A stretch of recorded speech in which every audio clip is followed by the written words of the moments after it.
प्रश्नोत्तर सत्संग माध्यम से आज एक प्रश्न आया है।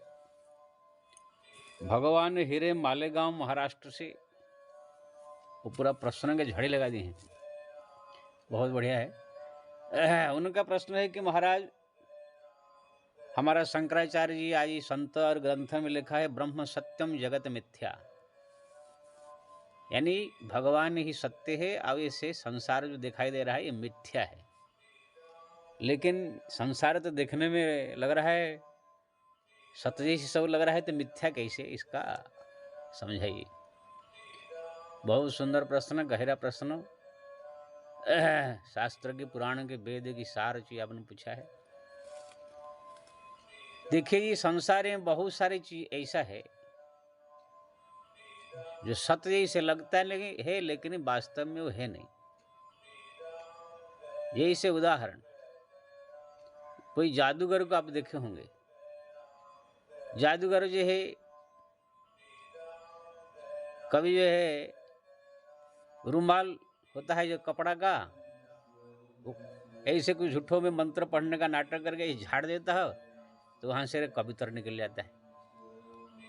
अब वहां पर बैठने वाले आश्चर्यचकित हो जाते हैं, ऐसे कैसे? ऐसे ही जादूगर है, कागज का एक जो पंछी बनाता है और उसको ऐसे ऐसे ऐसे ऐसे ऐसे करके जैसे खोल लेता है तो एक कबूतर बदल लेता है। तो साधारण आदमी जो है जानता ही नहीं उसी रहस्य को, जो है उसके लिए वो सत्य लगेगा, और बड़े बड़े लोग भी भ्रमित हो जाते, चकित हो जाते हैं। मैं भी 2 4 5 ही जादू जानता हूं, उसका खाली भेद मैं ही जानता हूं। बाकी जिसको मैं दिखाता हूं आंगुली दबा कर रह जाता है। तो इसी प्रकार से जो है आप जादूगर के देखे होंगे, सत्य भासता है लेकिन वो सत्य है नहीं। जैसे आपने सपना देखते हैं, सपना जब देखते हैं तो वहां पर सपने देखते हैं आप होटल में खा रहे हैं, पी रहे हैं, दोस्तों के साथ मौज कर रहे हैं, या घूम रहे हैं, टहल रहे हैं, जो कुछ भी आप देखते हैं एकदम सत्य जैसे लगता है। अगर वहां पर आपको कोई पकड़ करके आपका हाथ पर काटने लगेगा तो भी आप चिल्लाओगे, सपने में आपको दर्द वही होगा जो सत्य में भी काटने से होता है। इसलिए तुलसीदास जी ने लिखा, जो सपने सर काट ही कोई, बिनु जागे दुख दूर न हुई। सपने में कोई अगर किसका सर काट रहा है तो सर काटने का जो दुख तकलीफ है वो सपने में उसको सत्य जैसे लगेगा, लेकिन जाग जाने के बाद देखेगा अरे ये तो झूठा था सपना। ऐसे ये संसार में जो है जो कुछ भी आप देख रहे हैं, जो कुछ भी आप सुन रहे हैं, ये सब सत्य जैसे लग रहा है, लेकिन वास्तव में सत्य नहीं है, भगवान की एक माया है। ये माया में हमको ये सब सत्य जैसे भाषित तो हो रहा है। इसलिए तुलसीदास जी ने लिखा, सपने होई भिखारी नृप रंक नाकपति होई, जागे लाभ न हानि कछु तिमी प्रपंच जियो जोई।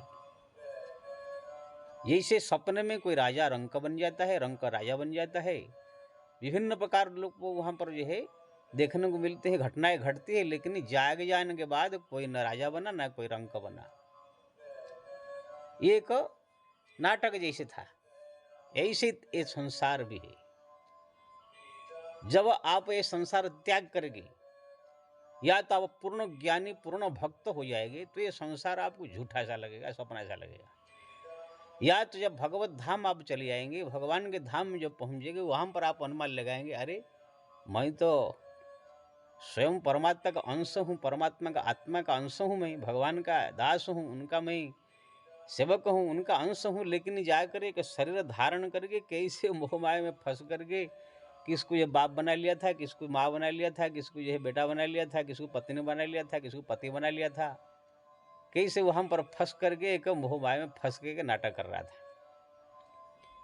ऐसे आपको जो वैकुंठ जाने के बाद ही अनुभव होगा, लेकिन जब तक संसार में रहेंगे तब तक आपको ये आभास नहीं होगा। होगा जो बहुत पहुंचे हुए, जैसे संत एकदम जो है महाज्ञानी, जो शंकराचार्य जैसे, कोई तुलसी कबीर जैसे, उनको ये भाषित होता है। इसीलिए जो है तुलैया जी ने इसको बार बार अपने रामायण में भी लिखा, शास्त्र में भी लिखा है। झूठे ही सत्य जाहि बिनु जाने, जीव भुजंग बिनु रजु पहिचाने। जेहि जाने जग जाय हेराई, जागे जथा सपन भ्रम जाई।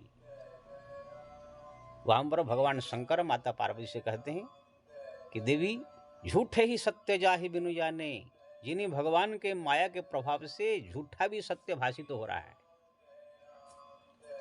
जिमी भुजंग बिनु रजु पहिचाने, जैसे अंधेरी रात में जाते समय कोई लंबा सा सांप है, रस्सी से पड़ा हो कोई रास्ते पे टेढ़ा मेढ़ा, तो वहां पर दूर से देख करके इसे लगा कोई सांप है, लेकिन जैसे उजाला उसमें आप डालेंगे देखिए नहीं सांप नहीं रस्सी है। ऐसे ये संसार जो है सत्य जैसे कुछ और लगता है, लेकिन जैसे आपको ज्ञान हो जाए, ज्ञान का उजाला आपके हृदय में आ जाएगा या भगवत कृपा हो जाएगी, तो आपको लगेगा जैसे ये तो झूठा था सब। हम सब को भी जब घर में थे, हमारा माँ, हमारा बाप, हमारा भाई, हमारा परिवार बड़ा हम सब कुछ अपना जैसा लगता था। कोई कुछ कह दे तो गुस्सा आ जाता था। माँ बाप में से या कोई परिवार में कोई मर जाए तो बहुत रोना आता था। एक बार तो हमारे एक भाई थे, हमारे ऊपर वाला, वो पिताजी से झगड़ के थोड़ा गुस्सा है कहाँ चले गए, तो पिता माता तो परेशान थे ही, लेकिन ज़्यादा से ज़्यादा मेरे को रोना आता था, क्योंकि दोनों भाई में बड़ा प्रेम था। मेरे को गोद में ले खिलाते थे ये कर। अब जब भी देखो मैं स्कूल जाते जाते रोते रोते जाता था। हमारा दुकान था, उसमें बैठ जाते हुए रोता ही रहता था। सब पूछते क्या हुआ, अरे भाई चला गया। अभी वही मैं हूँ, लेकिन पिताजी चले गए, माताजी चले गए, एक दो भाई भी हमारे चले गए, बहन भी सब चले गए, लेकिन सुनकर मेरे को ऐसे नहीं लगता है कि कोई दुख होए, कि नहीं ज्ञान हो गया है कि ये सब कोई आना जाना नहीं है। ऐसे जन्मांतर से सब लोग आ रहे हैं, जा रहे हैं। कितने बार जो है वो लोग को मनुष्य रूप धारण किया, कभी गधा बने, कभी भूत बने, कभी प्रेत बने, कभी जो है देवता बने, कभी जो है राक्षस बने। तरह तरह के रूप धारण करके ये जीवात्मा संसार में जब से सृष्टि हुआ तब से ये भ्रमण कर रहा है। ऐसे ये मनुष्य बन के आए थे, हमारा भाई या बहन या पिता माता बने थे, वो लोग चले गए, फिर और कहाँ जाए करके वो लोग और किसका बन गए होंगे। इस प्रकार के सब ज्ञान जब दृढ़ता आ जाती है, फिर कोई मरने से कोई जीने से कोई फर्क नहीं पड़ता है। तो ये संसार वास्तव में है असत्य, लेकिन ये भाषित तो हो रहा है। जब तक आपको ज्ञान नहीं होगा तब तक ये आपको सत्य जैसे लगेगा। आपको और छोटी सी एक दृष्टांत दूं, माया भगवान की कैसे लोगों को जो भ्रमित करता है।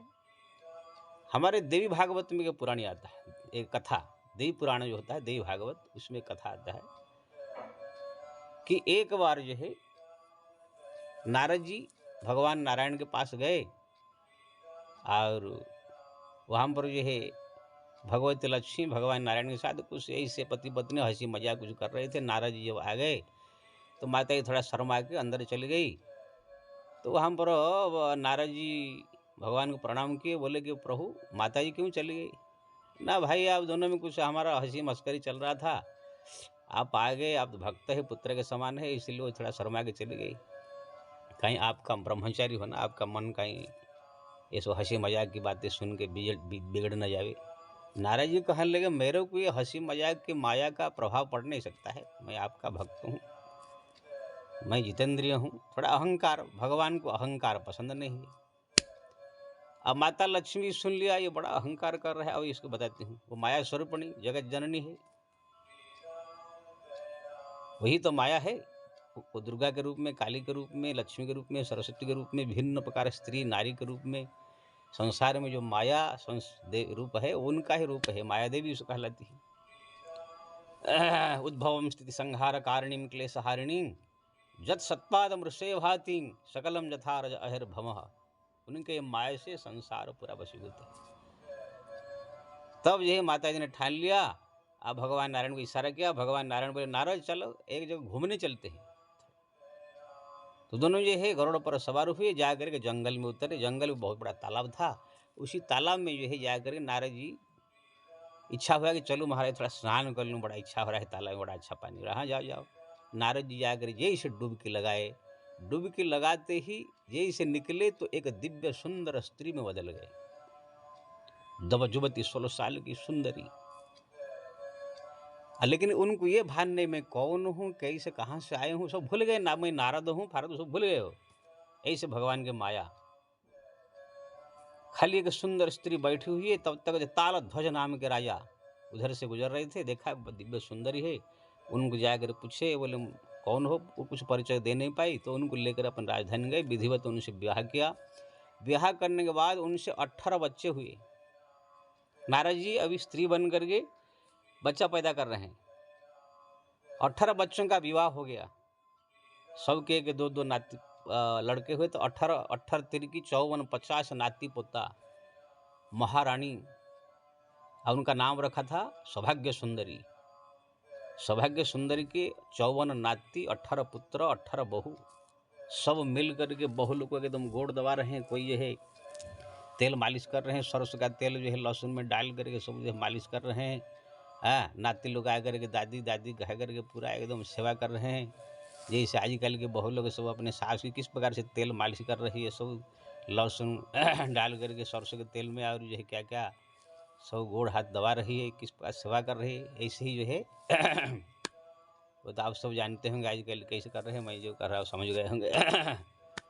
तो वहाँ पर जो है सेवा कर रहे नारद जी, एकदम मस्त है, मैं सौभाग्यशाली हूँ, सौभाग्य सुंदर हूँ, लेकिन सौभाग्यशाली भी हूँ, जो कि ऐसे ऐसे हमको बहू। लेकिन उनको ये मालूम नहीं है कि मैं नारद हूँ, जाकर इतने बड़े भक्त, संसार में मेरा कितना नाम है, कहाँ करके मैं फंस गया, ये उनको ज्ञान नहीं। तब जो है एक दिन जो है कि राजा उनके ऊपर आक्रमण कर दिया। वो राजा तालध्वज मर गए, 18 पुत्र मर गए, 54 नाती मर गए, पूरा राज्य राजा ने कब्जा कर लिया उस देश में। अब ये हो गई पूरा निराश, पुत्र गए, पति गए, नाती पोता सब मर गए। वहाँ पर सब के लाश में बैठ करके रो रही है, कहाँ चले गए मेरे नाती, कहाँ चले गए मेरे पति पुत्र, सब जैसे संसार के लोग रोते हैं। तब भगवान को दया आया, कहा देवी लक्ष्मी अब छोड़ो ये, अब उनको बेचारे के बचाओ। तो भगवान जो है आए एक ब्राह्मण वेश में, साधु वेश में। कहा देवी क्यों रो रही हो? ना अरे तुम देख नहीं रहे क्यों रो रहे, मेरा पुत्र मर गए, मेरा पति मर गया, मेरा नाती पोता सब मर गए, मैं बर्बाद हो गई, पूछ रहे हो? ना देवी ये संसार सब मिथ्या है, सब झूठा है, तुम जो देख रहे हो सत्य नहीं है। आप भड़क गई पूरा, अरे बाबा तू यहाँ से जा, बड़ा आ गया ज्ञान देने वाला है, मेरे सामने देख रहे हो सब मरे हैं पड़े हैं, सब लाश है, मैं जो है अब बर्बाद हो गई, मेरे को झूठा झूठा कहते हो, बड़ा ज्ञान छट जाओ उधर। भगवान ने कहा देवी आप स्वयं रानी नहीं हो, सौभाग्य सुंदरी नहीं हो, ये तुम्हारा कोई पुत्र नहीं है, ये एक माया का भ्रम है, ये संसार मिथ्या है, जैसे ये संसार सब झूठा है। आओ और तो भड़क गई हो, लाठी लेकर पीटने को तैयार हो गई। तो भगवान ब्राह्मण में से बोले देवी अच्छा आपको विश्वास नहीं है, चलो मेरे साथ 2 मिनट चलो। तो गई वही तालाब के पास में जो है ले गए, बोले इसी तालाब में खाली स्नान करके आप निकलो, फिर आपको ज्ञान हो जाएगा कि आप सत्य क्या है। जैसे डुबकी लगाए, डुबकी लगा कर निकले तो वहाँ पर नारद जी बीड़ाने के निकले। तो वहाँ पर देखे भगवान नारायण बैठे हैं और मंद मंद मुस्कुरा रहे हैं। अब नारद जी जो है पूरा होश उड़ गया, उनको याद आ रहा है कैसे वो जा करके सौभाग्य सुंदरी बने, कैसे वो ब्याह किया, 18 बच्चे पैदा किए, कैसे 54 नाती, 18 बहू। अब देखा अभी होश आया कि मैं तो वो नहीं हूँ, सो झूठा था, ये तो मैं नारद हूँ। भगवान के चरणों में आकर प्रणाम किया, प्रभु क्या है? नारद जी ये सब मेरे माया है, इसी माया में संसार भ्रमित होकर के कुछ है और है, लेकिन ये संसार को अपना मान लिया है। आप जैसे नारद हो, लेकिन भूल गए तुम नारद हो, जा करके तालध्वज की पत्नी अपने को मान लिया, 18 बच्चे की बाप माँ मान लिया, 54 नाती की दादी मान लिया, ये राज्य मेरा मान लिया। ऐसे ये संसार में सब जीव मेरे ही भक्त है, मेरे ही अंश है। ईश्वर अंश जीव अविनाशी, चेतन अमल सहज सुख राशि, सो माया बस भय गोसाई, बंध्यो कीरा मरकट की नाही। मेरे अंश है लेकिन माया में वशीभूत होकर के वो ऐसे जाकर संसार में फंस गए हैं। किसको माँ मान लिया, किसको बाप मान लिया, किसको बेटा मान लिया, किसको पुत्र मान लिया, किसको पत्नी मान लिया, ऐसे मान करके सब उसमें फंस के मर रहे हैं। लेकिन आप मेरे परम भक्त थे इसलिए तुम मैं बचा लिया, नहीं तो तुमको फिर उसमें और कितने दिन तक दुख भोग कर भटकना पड़ता। नारद जी भगवान के चरण में प्रणाम किया, जैसे बहुरी राम माया सिरुनावा, प्रभु आपके माया बहुत प्रबल है। तो कहन इसी प्रसंग से आप लोग समझ गए होंगे, नारद जी आकर के महारानी बने, 18 बच्चे पैदा किए, नाती पोता क्या है सब झूठा था। वो डुबकी लगा कर अभी अभी अभी नदी में खाली नहा रहे हो।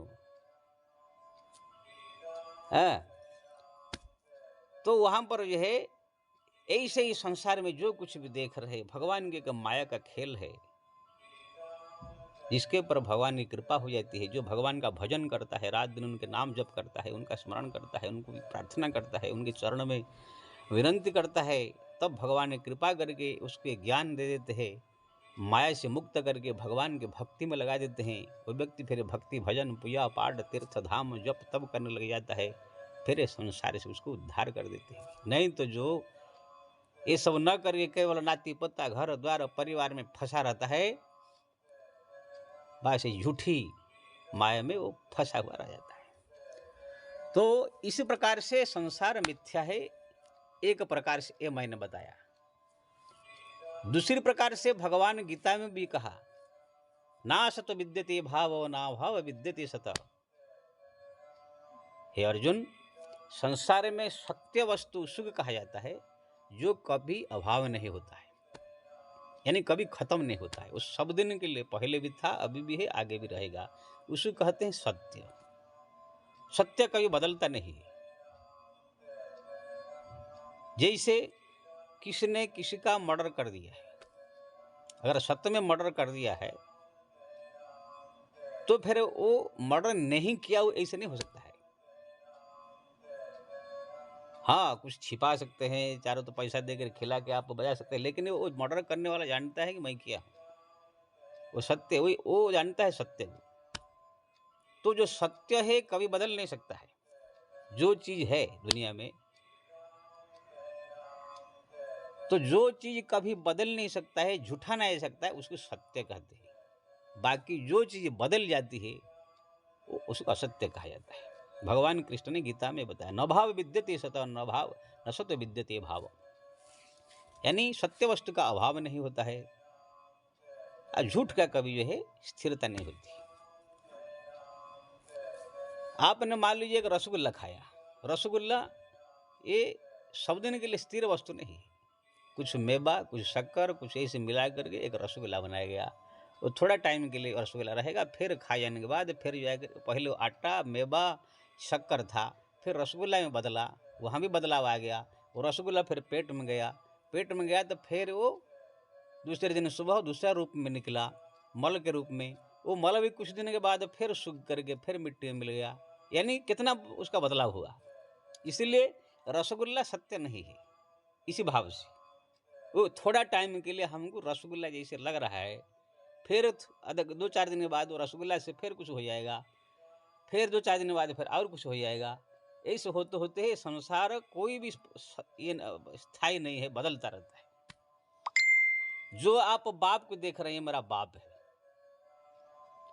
तो पहले बाप क्या था, अपने जो है पिताजी के जो पिताजी थे, दादा दादी, ये दोनों ने शरीर का संबंध किया। दादा का जो है कुछ पानी का बूंद के रूप में ये तुम्हारा पिताजी थे।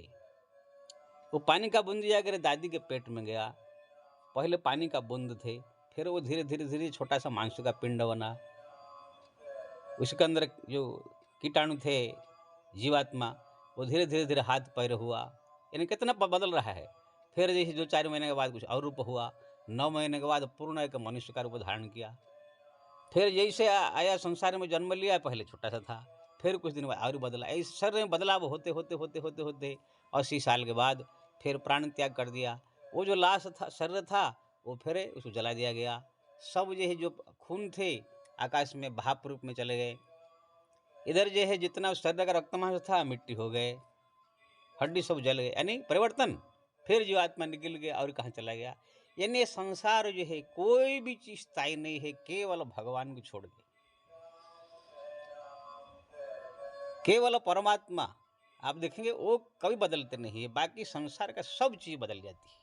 इसलिए परमात्मा को सत्य कहा जाता है। ये सब थोड़ा टाइम के लिए सत्य जैसे भाषित होते हैं, बाद में ये सब बदल जाते हैं। आप देखिए भगवान नारायण है, राम कृष्ण ले लिए। राम भगवान थे 9 लाख साल पहले, वो अभी भी है, अभी भी कोई भक्त उनको जब दर्शन करना चाहता, अभी तुलसीदास जी को अभी 2-4 साल पहले दर्शन दिया, रामकृष्ण परमहंस को जो है अभी 100 साल पहले दर्शन दिया, कृष्ण जो है भगवान मीरा को अभी दर्शन किया 4 साल पहले, अभी हमारा नामदेव जी कितने भक्तों ने कृष्ण का अभी भी दर्शन किया, भले ही भगवान चले गए संसार से फिर भी अभी प्रकट हो जाते हैं, वो कभी अभाव नहीं होते हैं। नारायण हो, राम हो, कृष्ण, ये सब स्थायी चीज है, युग युग संसार जब रहे न रहे भगवान स्थायी स्थिर है, ये सत्य है सब दिन के लिए, ये कभी बदलेगा नहीं। लेकिन ये संसार का जो भी कुछ आप देख रहे हैं, सुन रहे हैं, चाहे बाप हो, माँ हो, भाई हो, बंधु हो, धन हो, संपत्ति हो, घर हो, द्वार हो, जमीन जायदाद, प्रकृति, पहाड़ पर्वत, जो कुछ देख रहे हो, आज से 100 साल के बाद ये सब अलग प्रकार हो जाएंगे, सब बदल बन जाएगा दुनिया। इसलिए फिर इसी प्रकार से इसको सत्य, पूर्ण सत्य नहीं, कुछ टाइम के लिए सत्य इसे लगता है, बाद में झूठा हो जाता है, इसे कहा जाता है। इसी भाव से भी ब्रह्म सत्यम जगत मिथ्या, यानी ये संसार जो है सब परिवर्तनशील होने के कारण झूठा है। आज जो है कोई ठिकाना नहीं, काल क्या होगा, परसों क्या होगा, जो स्थिति आप देख रहे हैं आज कुछ और है, कल कुछ और हो जाएगा, कोई ठिकाना नहीं है। जो आपका मित्र है, आप सोच रहे हैं मेरा मित्र है, लेकिन कल दुश्मन हो सकता है। जो आपका आज पत्नी है, वो फिर जाकर जन्म लेकर आपके घर में फिर कुछ और होकर बन के आ सकती है, आपके पड़ोस में आ सकती है। जो मित्र दुश्मन हो सकता है, दुश्मन मित्र हो सकता है। जो कुछ भी आप देख रहे हैं, धनी गरीब हो सकता है, कुछ भी आप जो देख रहे हैं सब क्षणभंगुर, अस्थाई, परिवर्तनशील है, किसी का कोई स्थायित्व तो नहीं है। इसलिए उसको भी झूठा कहा जाता है। केवल भगवान ईश्वर परमात्मा वो सत्य थे, अभी भी है, आगे भी रहेंगे। इसलिए साधु संत महात्मा ऋषि जो ज्ञानी केवल भगवान ईश्वर को ही अपना मान करके, सत्य मान कर उनका भजन कीर्तन पूजा पाठ करते हैं। संसार को असत्य मान करके केवल जरूरत भर के व्यवहार करते हैं, बाकी उसको गौण मान करके भगवान को जो है मुख्य मान करके उनका भक्ति करते हैं। और सब कैसे करना चाहिए। जय श्री राम।